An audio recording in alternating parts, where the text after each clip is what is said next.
I'm Al McFarlane. Welcome to the Conversation with Al McFarlane. I'm glad to be here and glad to have you along as well. As always, we promise a robust conversation. Today should be no exception. I want to begin the show by thanking my collaborators in this Friday edition of the Conversation with Al McFarlane. You know, we call this the Healing Circle, and we do that in homage to, in honor of the work and the visionary leadership in our community of Dr. BraVada Garrett-Akinsanya. She's not with us today. She may join us. She's getting over some stuff, and we're wishing her full return to health as we speak. But I think it's always wonderful to take time to acknowledge this leadership and this experience that she brings that guides us in this mission as the Healing Circle. So Dr. B, as we call her, is a licensed clinical psychologist and licensed clinical social worker. She's co-founder and serves as the executive director of the African American Child Wellness Institute.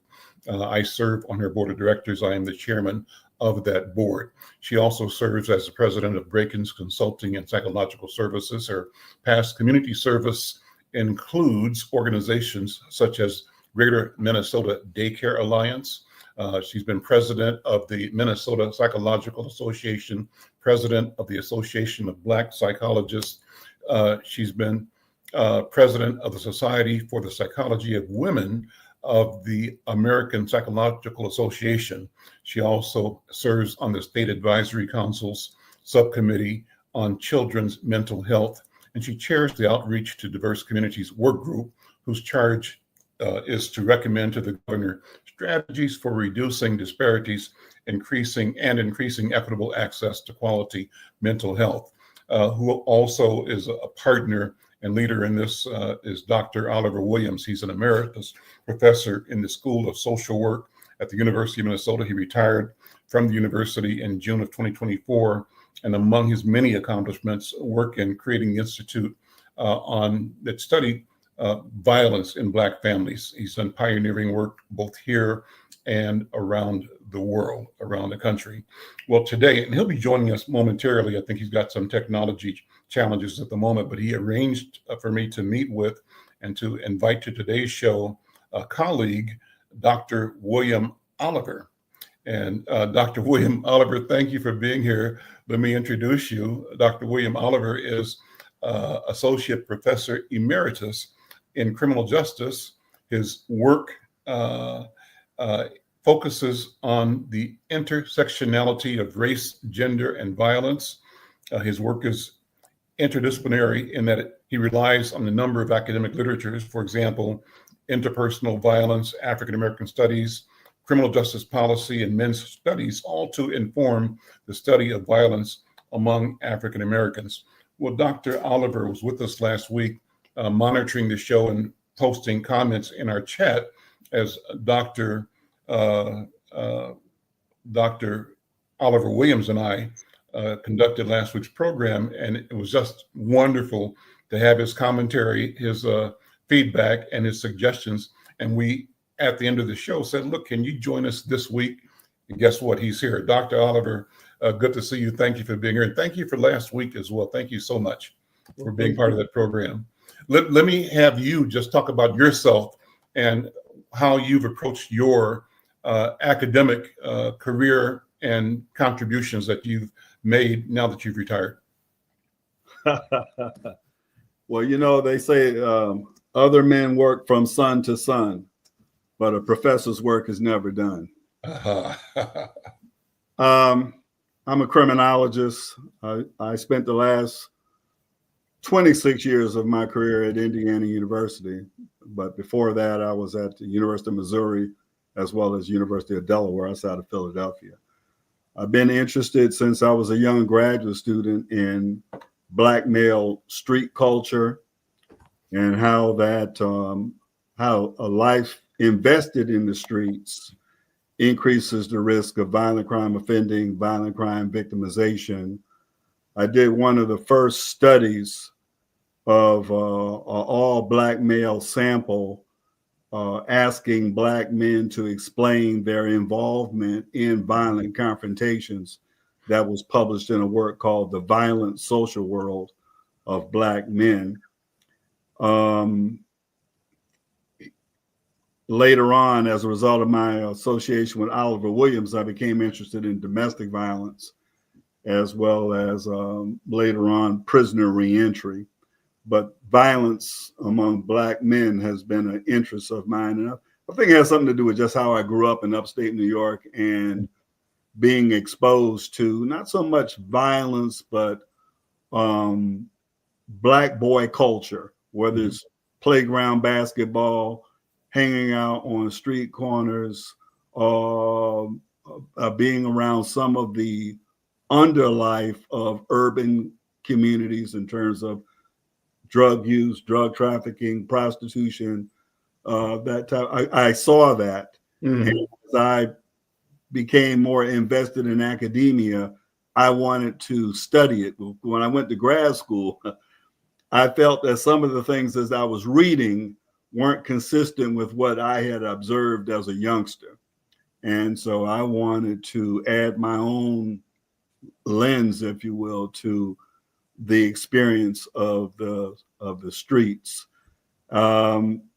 If you want me to, I'll say a little bit about how I understand violence. And I've used hello, Oliver Williams. Hello, William Oliver. I was very much influenced by the work of Robert Staples and the great African-American sociologist. And one of the things that Staples did, there's a lot of things Staples did, but one of the things is that Staples made his work available to not only to members of the academy, but also to the general population via his publications in Essence and Ebony. But that's one thing. But the more important thing was Staples' work was always informed by a conceptual model called the internal colonial model.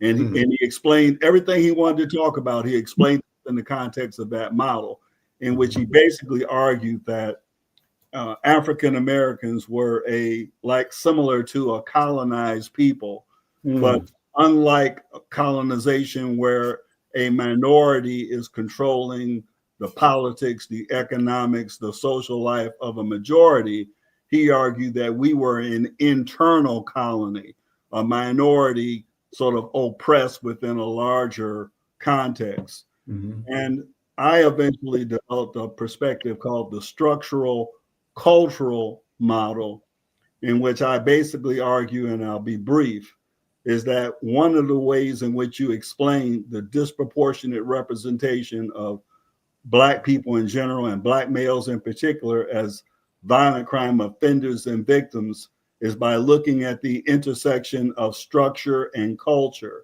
So it's not all cultural and it's not all structural, but exposure to problematic structural conditions across generations. And if you use the African-American timeline of oppression, 250, 300 years of slavery, 100 years of discrimination, what you end up with is the sort of the echoes of oppression being manifested in a contemporary context in terms of blocked access to opportunity in the form of education, employment, wealth. And for some people, what that means is living in communities that are really impacted by unemployment, by poverty. And then what I argued is that, so you have adverse structural conditions, and then you have problematic adaptations among some to those adverse structural conditions.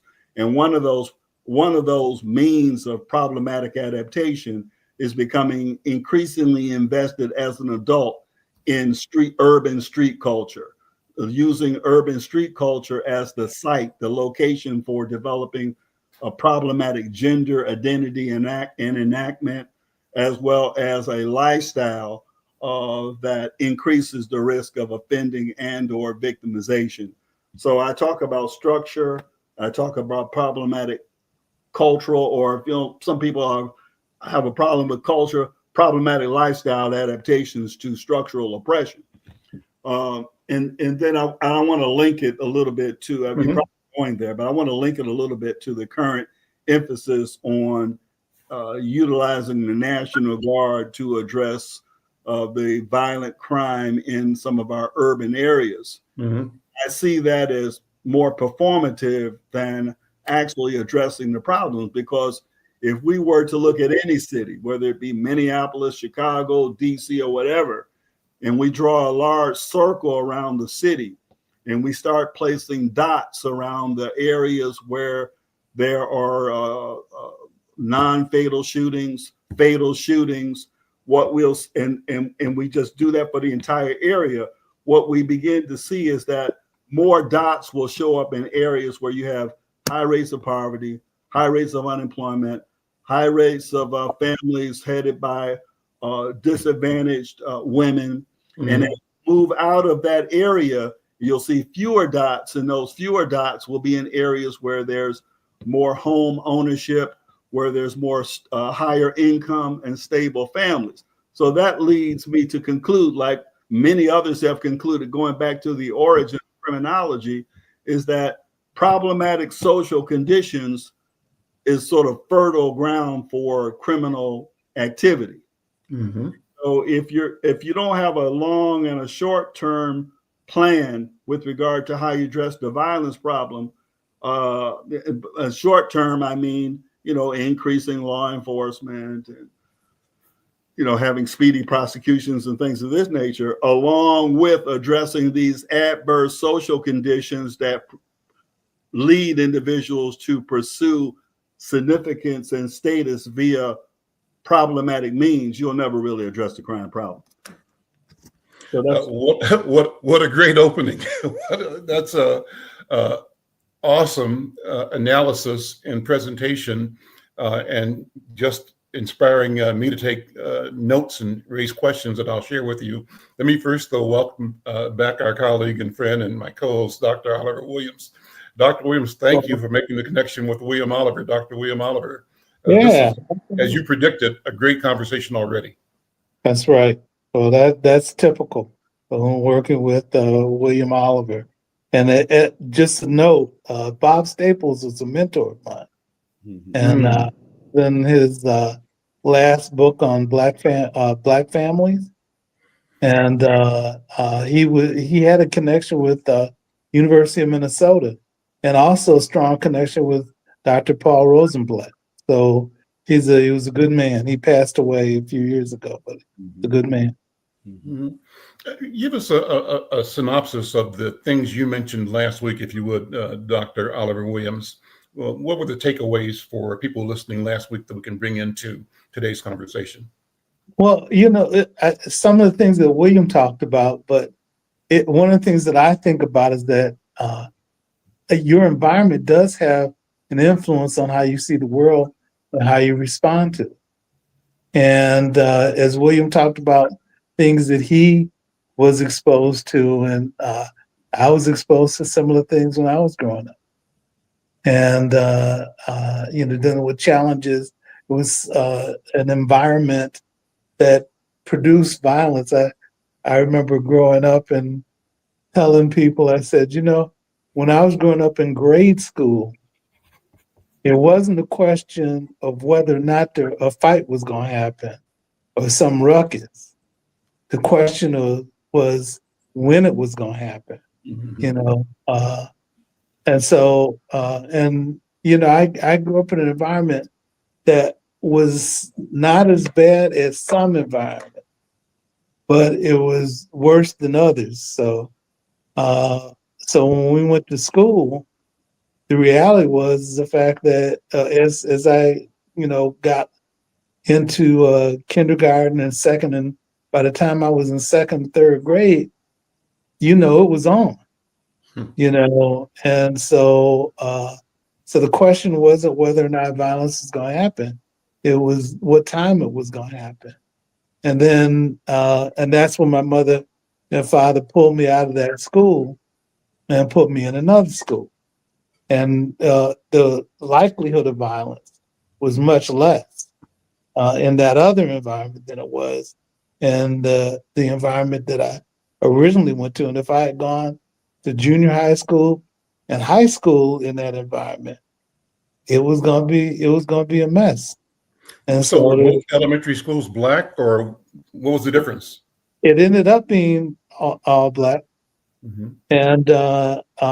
And so, you know, I growing up in Detroit, and so there were other environments, you know, and you know, if you trace the history of the city of Detroit, you know, we were considered blockbusters Mm-hmm. because we were a black family that moved into what was considered a white neighborhood, a historic neighborhood in the city. And then it was primarily white. And then more black people came into the community, came into the neighborhood, and it became all black. And then, you know, but the other thing is the fact that as integration took place, if you go back and look at the history of the city, people didn't want to integrate. Mm-hmm. They fought that tooth and nail in the city. Which people And didn't? Our people or their people? White people. Okay. And so, you know, and it was interesting that there were some neighborhoods in the city of Detroit that would continue to be grew to be black, but had less violence than Mm-hmm. the neighborhood that I grew up in. Mm-hmm. And then, but there were people who were really trying to resist integration of neighborhoods, but also resist integration of schools. And you can go back and look at school integration in other cities, like in Arkansas and other places. But check out Detroit. Go back and look at the films that took place in those locations, and it was very, very challenging. And there was as much of a challenge in the city of Detroit as it was any place in the country. Well, So, Dr. William Oliver, you talked about your growing up in upstate New York. Tell me your story. And here's what I took from what you said, that you were not in a particular specific environment that made you a participant in cultural violence, but you were close enough to it, and it was around, sort of in the ambient space that made you both aware, conscious of, but also able to discern. Yeah. Where did you grow up? And talk about that growing up, just as Dr. Oliver Williams has. Yeah, I grew up in Utica, New York, which is right next to Syracuse. Mm-hmm. And I grew up in a very ethnically diverse city and a very ethnically diverse neighborhood. So I don't recall a lot of overt racial discrimination growing up. What I recall most after I got in high school is boys beginning to spend a lot more time in male dominated street corner settings. Black boys or boys in general? Black boys. Okay. Black boys. And so how many black, were you in a black school in Utica? Did they have a black school there? I can't imagine that there is one. They had a black elementary school. Okay. And then they had, you know, it was critical mass of blacks. Okay. But they also had black neighborhoods. Okay. I lived in an integrated neighborhood. Okay. Okay. And I lived in a neighborhood of working class blacks and Italians. Mm-hmm. To a predominantly Italian middle school. Mm-hmm. Went to a very integrated high school. But what it stands out about my experience growing up is 14, 15, 16, 17, 18 years old, spending a lot of times in the nightlife areas of the black community. Mm-hmm. So, and this is where some boys would eventually go on to use drugs, go on to sell drugs, go on to commit robbery if they didn't go to the military or they didn't go into factory work, or if they weren't as fortunate as I to go on to college. Mm-hmm. All right. And so you would have boys who become grown men, 30, 40, 50 years old, having spent 20, 30 years in street corner sort of settings and being involved in street corner lifestyles and things of that nature. So it wasn't so much violence at school as violence in the streets, and violence in those social settings that make up a part of inner city street culture. So I'm talking certain street corners, bars, pool rooms, gambling parlors, and other places where individuals congregate for legitimate social activity, but environments that are a site for legitimate social activity can also be sites for illegitimate social activity. And it's the illegitimate social activity that can give rise to disputes that culminate in violence, especially among those who are committed to street life as part of the way they earn money or the way in which they're pursuing a certain identity that might be valued by some in the community. And so how does that identity situation emerge? I think that's a wonderful way to get into what makes us us, right? How we become who we have become, who we're becoming. How, as you think back to when you were 8, 9, 10 years old, 14 years old, and think of the iconic characters that made up your family and community, where was this icon of the Black underworld player? Where urban myth, or was there a reality based on the bars, where we socialized? How much was myth? How much was reality? And how much drove what? And how did it manifest in us in our experience becoming over incarcerated, maybe over victimizing ourselves in and through violence? That's a interesting question, and I'm going to try to provide a nuanced response to that. Okay. Me too. And my response is that I'll take my case and me. I was exposed to legitimate, good male role models in my church, in my neighborhood, working men.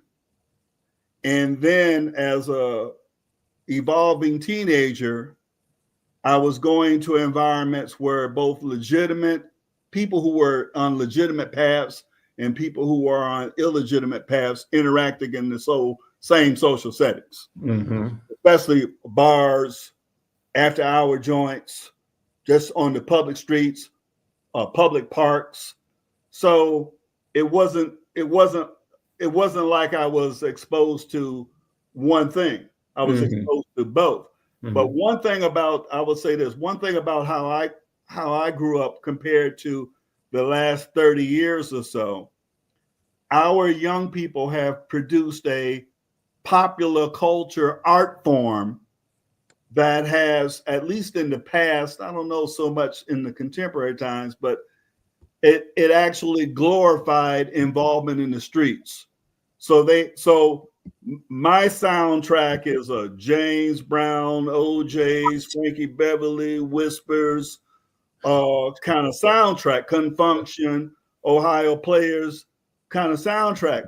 I don't have any, and I don't have, as part of my upbringing as a teenager transitioning to adulthood, a soundtrack that is talking about violence or prostitution and things of that nature. And now the exception to that would be for people of our age would be if you've been exposed to maybe some blues music, but in the blues music, it's usually the person who's part of the underworld is not so much glorified as much as they're shown as an example of bad things that can happen to you. So, and you might even go back and say that in the late 60s, early 70s with so-called Black exploitation movies, that was when we first got exposed to some popular culture artifacts that might have glorified some type of hustling or pimping or prostitution. but that was in some ways kind of situational. For example, if you think about our age range and group, if you think about like 67 through about 70 or 71, a period of Black consciousness. And then in 71, 72, we have the film Superfly. And in my community, I had a lot of people trying to imitate Superfly. Mm-hmm. That was the first example that I can remember of a popular culture artifact becoming a part of the culture where people were trying to explain that a little bit. So imitate Superfly, why and how? What parts of Superfly? Because that film had a lot of different messages in it. I had people I grew up who were looking like Superfly. Wearing Coke spoons, perming their hair, went from an afro to a perm. Mm-hmm. And identifying, I would say, most with that style of masculinity, mm-hmm. And also a masculinity of empowerment. Now, when I was a boy, I would go to church and I would be exposed to a lot of dressed up, dignified Black men. Mm-hmm. But during the week, those men were janitors, mm-hmm. or trash men. But in the church, they found dignity. And I would imagine in their social clubs like Masons or the Eastern Star, things of that nature. Mm-hmm. But it always struck me as interesting that these men of great dignity and power at church were men who had very little status in the larger society. And to me, that emulation of characters like Superfly and others in those Black exploitation movies represent to me a search for status. And so I find that the attraction to street life and whether it's drug trafficking or robbery to get material items to as a way of representation is a search for status. And so moving around a little bit, one of the things that I think is really important if we want to really get a handle on reducing the high rates of violence is how do we disrupt the transition from legitimate boyhood pursuits to becoming identifying with the streets as a part of how one achieves status, how one achieves manhood. How do we disrupt that? And we disrupt that by having more support for them in school or vocational training, employment, anything that, because a young man who's pursuing education or pursuing employment or pursuing fatherhood or family life has less time to be available for involvement in street activities. It's difficult to do both of those successfully. Dr. Oliver Williams, what about it? Well, it's very similar to what Williams said, except for me, I think that people went from the short haircuts. They used to call them when I was a kid, covadas. Oh, yeah. Yep. Covadas haircuts. And then they went from that to perm. Hold up. What high school class are you gentlemen both from? I'm 65. How about you, Oliver and William? What class are you all? William is a little younger than me. I graduated in 71. Okay, so I'm class of 65. Okay, now that gives us all a picture there. Okay, go ahead. Yeah, and so when I was growing up, now I grew up in the city of Detroit, so my soundtrack was Motown. Mm-hmm. And it was all about Motown, and then the Philly sound came in somewhere, but it was basically Motown.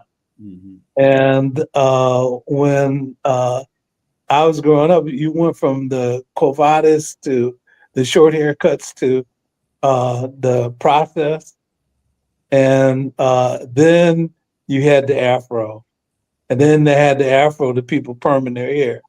So and so that is similar in terms of what we saw in Detroit too, with regard to those different processes, because the Temptations at one point had the process, mm-hmm. and as well as a lot of people during that time. and Smokey had a process. Mm-hmm. And so they're doing that. But then you had the period of time when we were sort of coming out and we had a stronger and a different identity.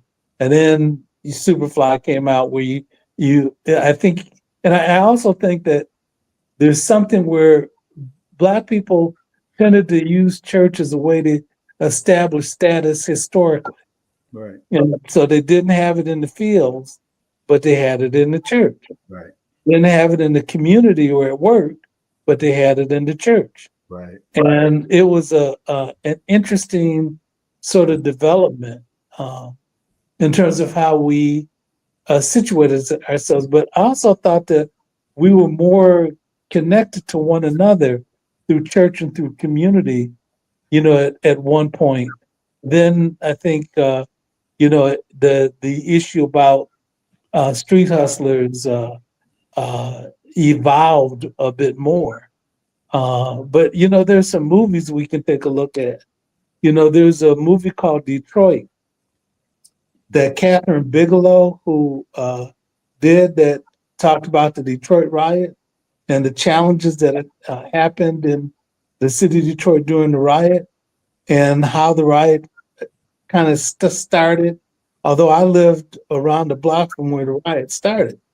So, and police came in and harassed the community. There was supposedly a blind pig that they busted into and shot at people. I won't go on all into that, but the thing is that people were partying, and the police would come in and harass them.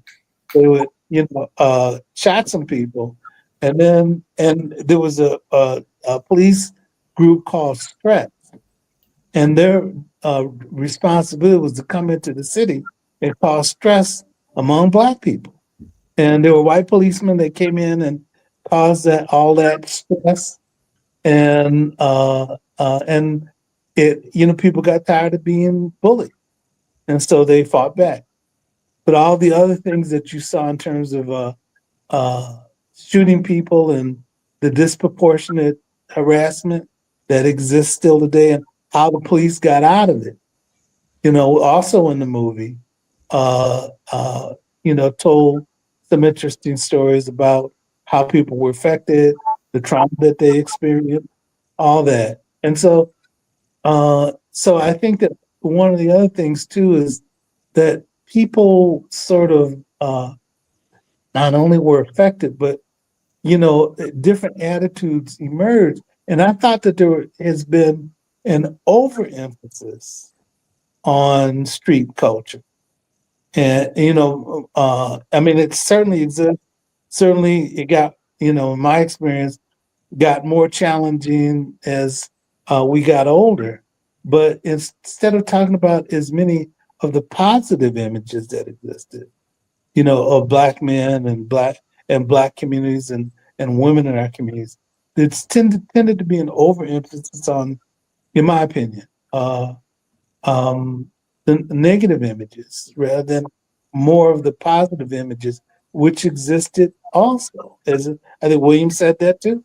Yes. And said that the positive images still existed, and so, but we depended on each other a lot more and differently than we have. And one of the things that I think is a challenge now is the fact that we haven't turned to our internal supports as much as we need to.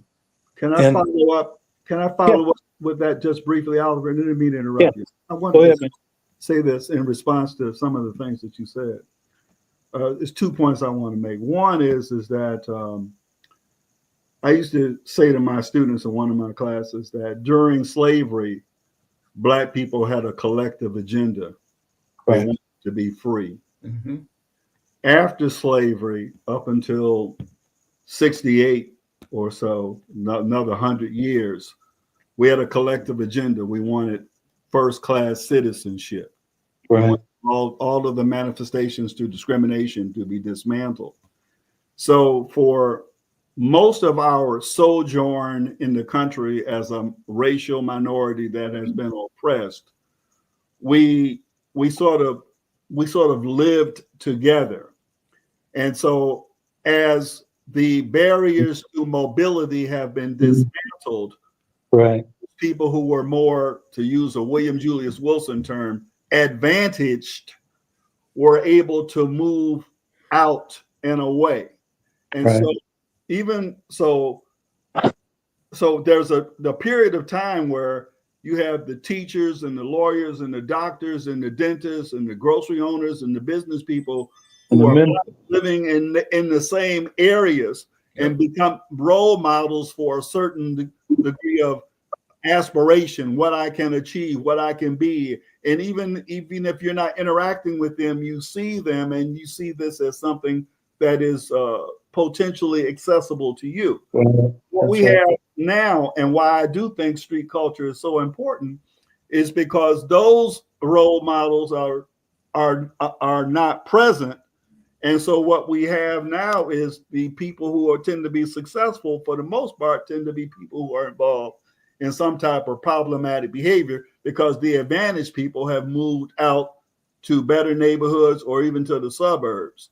And even now, if you think about it, many of our churches are increasingly becoming very class stratified. So you have these smaller churches that are, lower and working class people, and then you have these big mega churches, 500, 600, 700, thousands of people, very, very bourgeois, to say the least. And so I think a big problem that we have is the lack of role models that we can feel and touch and see on a regular basis. And so I think William Julius Wilson reported in one of his studies that he interviewed some kids in inner city Chicago, that they didn't have anyone in their relational or friendship networks who had a professional employment.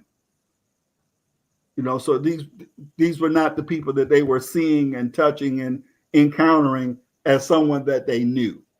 Right. And I think that provides a context for others to become significant as role models. And I just wanted to make that point. Yeah, I think you're right.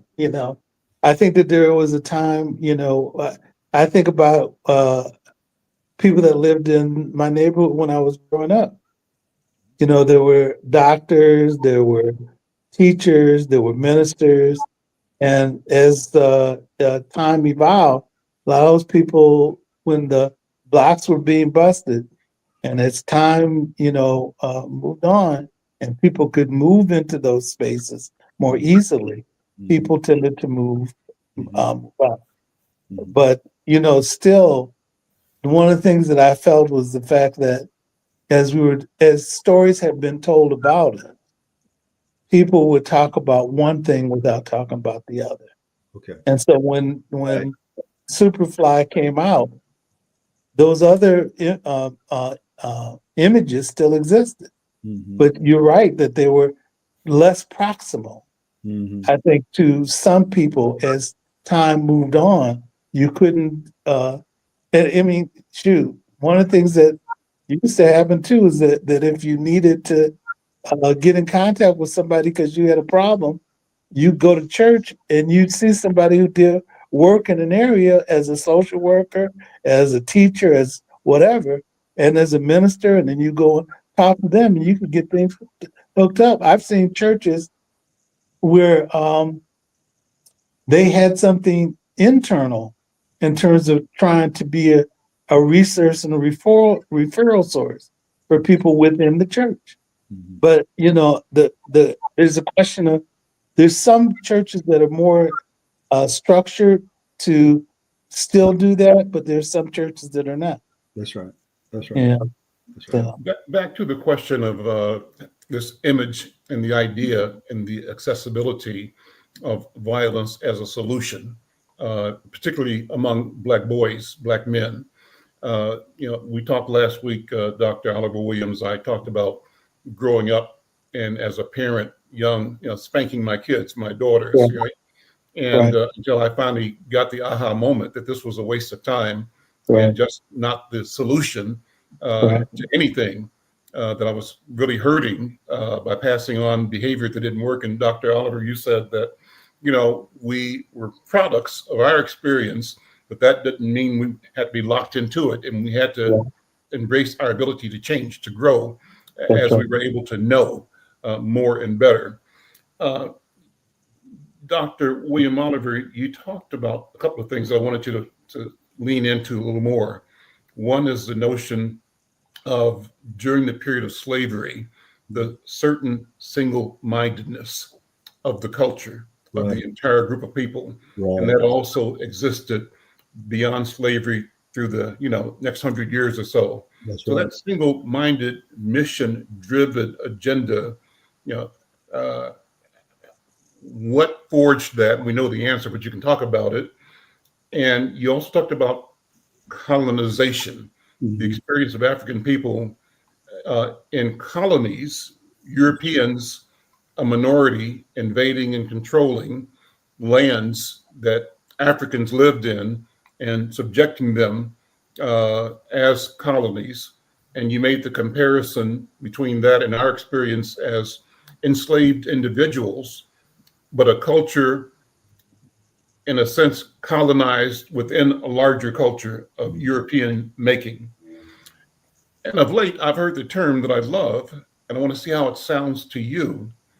The term is, how do we begin to decolonize our minds? And decolonizing is a process and a concept that can and should and may apply to all of us, whether we were in the colonial experience, meaning in Nigeria or Mali or anywhere on the continent that suffered European domination after the Germans, the Europeans went to Germany to decide who's going to own what, after they finished doing the transatlantic slave trade, which was their primary business.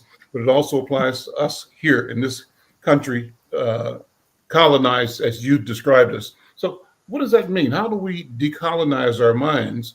And I'm asking the question in the context of understanding how this dynamic of being victims is the first word, but it's not the right word, shaped by external power. Who we are, what we're here, in part reflects a reaction to and a certain pressure from outside. So I'll stop there. What do you think? One of the things that I think, and then I'll let William take it, is that, what Florida and Trump have been trying to do in terms of erasing our history is a problem. Because the goal is for you not to know about who you are. Mm-hmm. And to think that we haven't contributed anything, but we've contributed things throughout.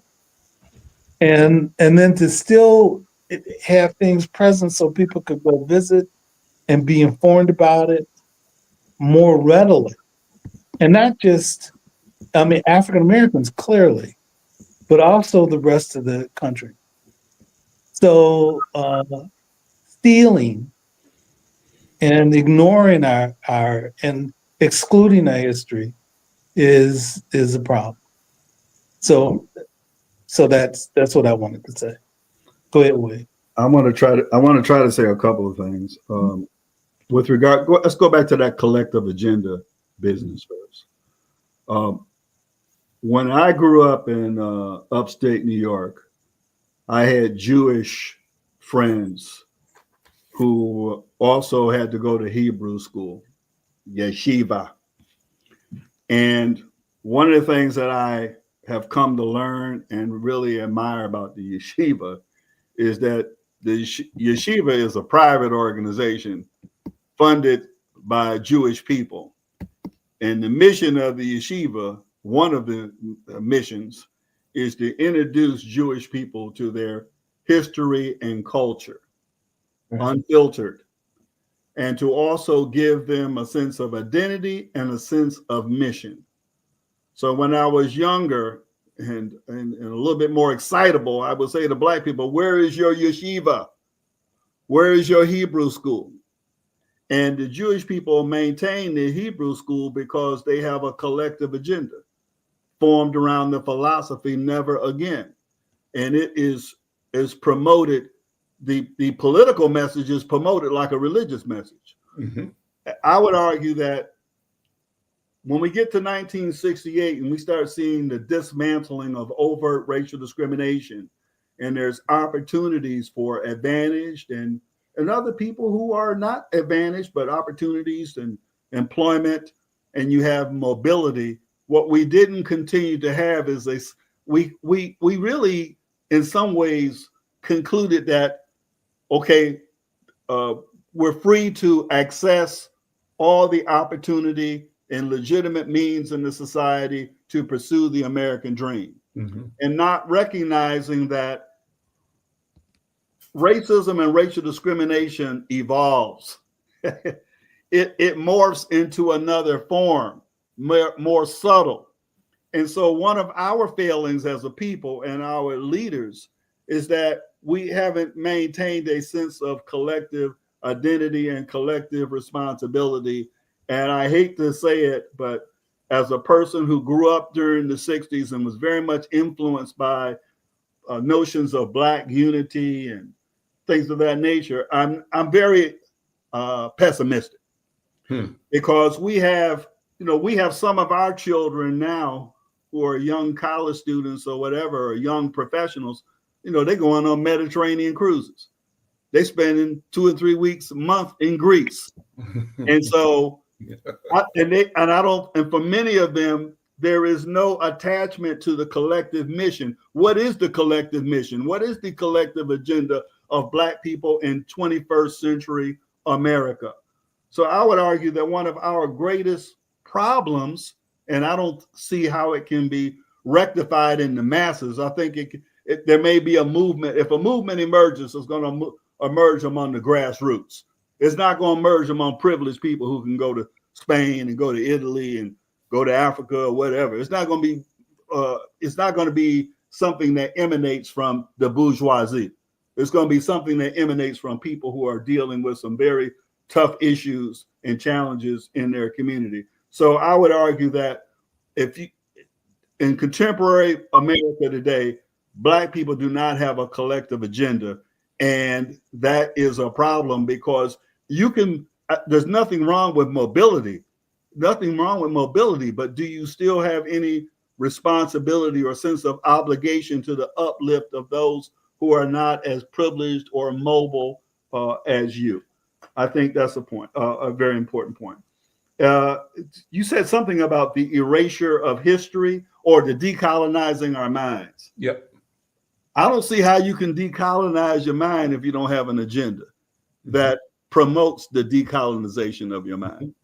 So we can have like Al McFarlane can have, he can raise his children in a way in which he exposes them to African American history, our experiences with racial oppression, but next door neighbors, we just want you to go to med school and get a big house, and we want to go on vacation in Florida and stuff like that.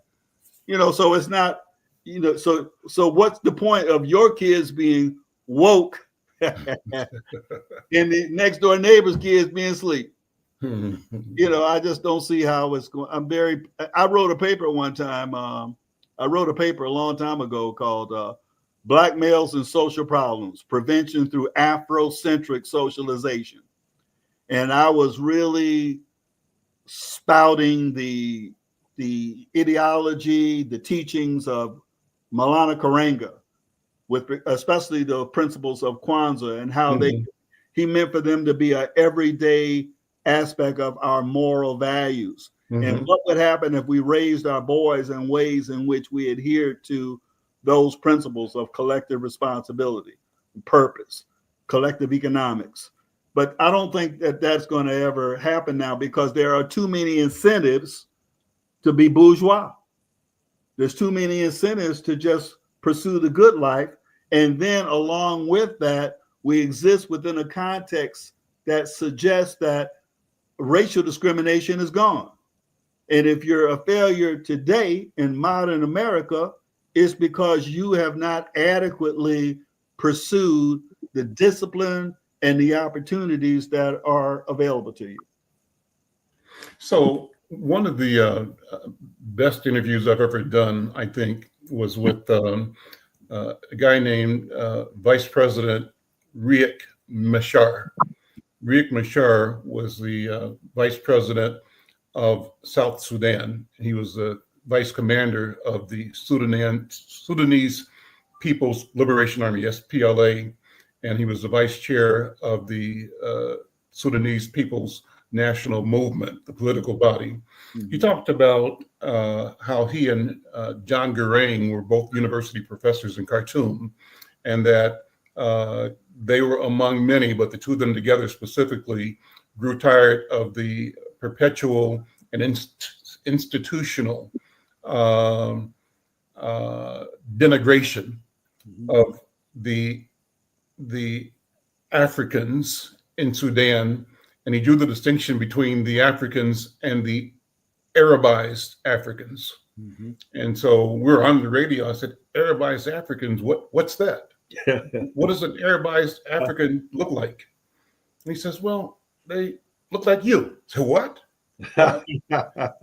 Well, you are an Americanized African, just like they are Arabized Africans. Yes. But you both have been reared and acculturated into an agenda, an ideology, a process, a system, a structure that elevates their values, but denies the possibility that you have values, meaning, purpose that matters. Yes. Your life, your history, your culture don't matter.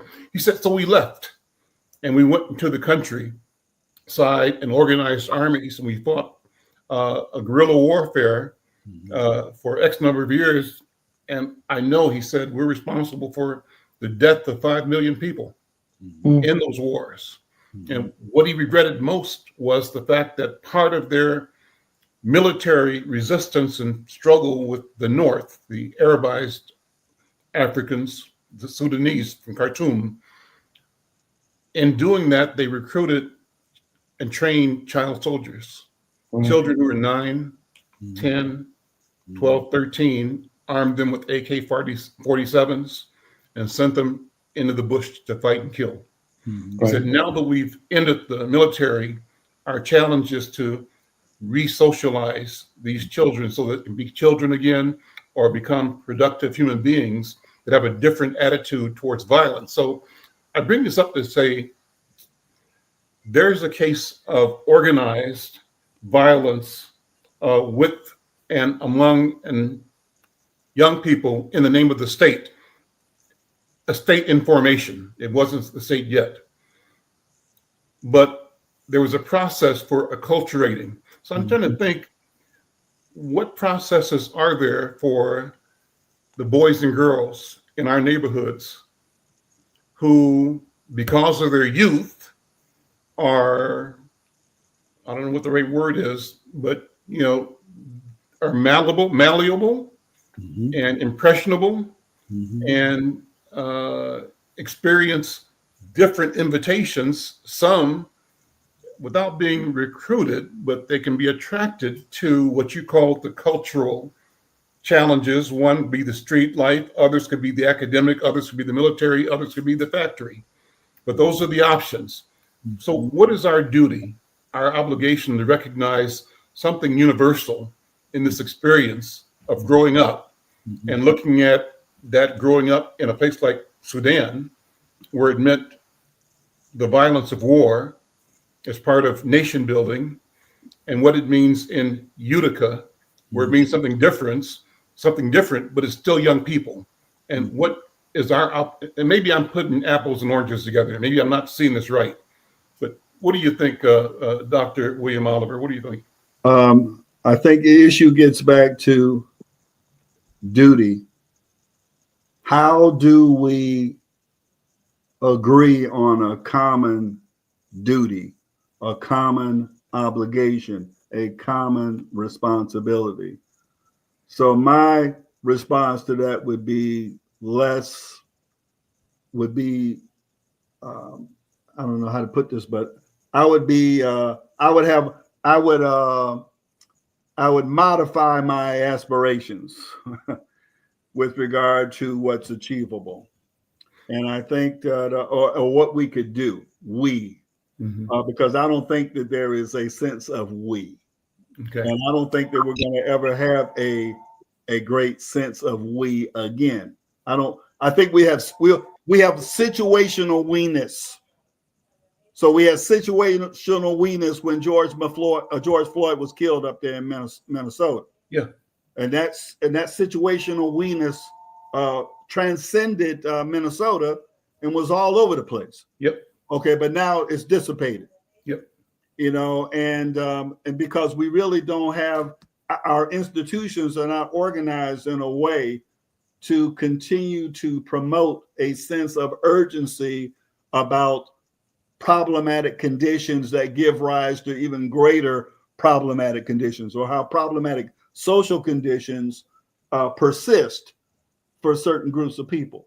But so I'll just say this. When I was in the classroom, I had a class called Violence in the Black Community. And at one point we would start talking about prevention.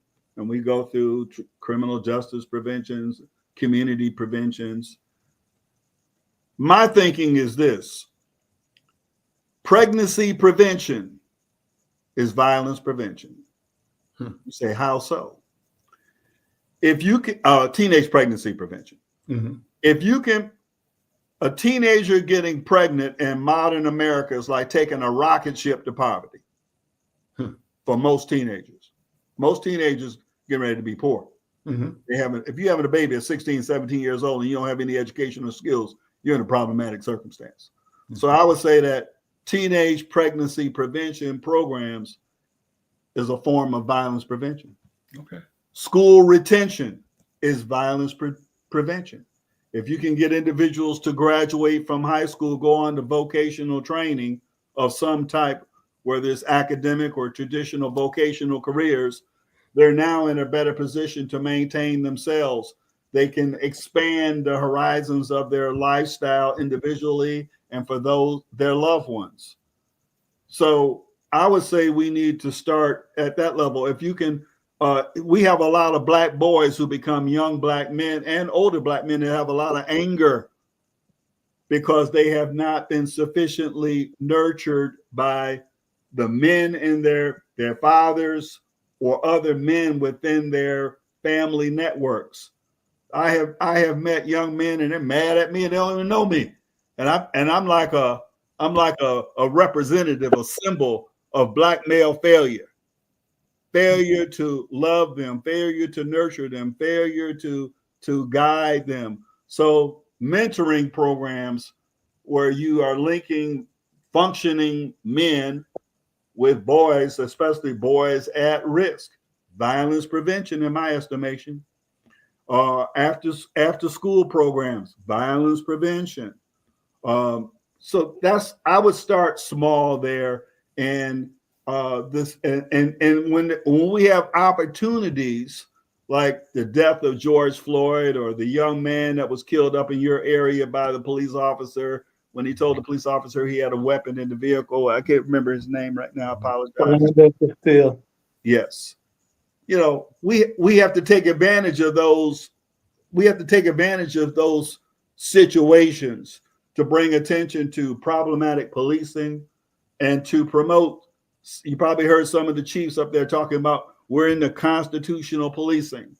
I did a workshop with the police one time, and I told them that I didn't care if the police were racially biased. I just want the police so you can be as biased as you want to be when you're off duty. But when you're on duty, I want you to be professional within the context of what is called constitutional policing. That is, you respect the rights of all citizens. And if you do that, we're less likely to have problematic incidents. And then you could go to a Klan rally after you get off work. I'm okay with that. That's your business. Listen, we're out of time. What a wonderful hour. It goes so quickly. But I want to continue this conversation. And Dr. Williams and Dr. Oliver, maybe the both of you could join us again next week. So I think this is an important topic, and we just touched the surface. And I want to thank one of our viewers, the Big Cheese, for his comments. He said that The best way to confront crime and gun violence in the Black community is demanding reparations and tangibles. Most criminal activity is a result of economic deprivation and WS, I'm not sure what white supremacy, I guess that means. It goes on to say that economic reparations and a foundational Black Americans code of conduct, nothing can stop us. Overall, the crime rate in regards to Black Gen Zs are in decline across the US. And he also says that there's been a 33% drop in crime. We're out of time. We'll see you next week. Thank you so much.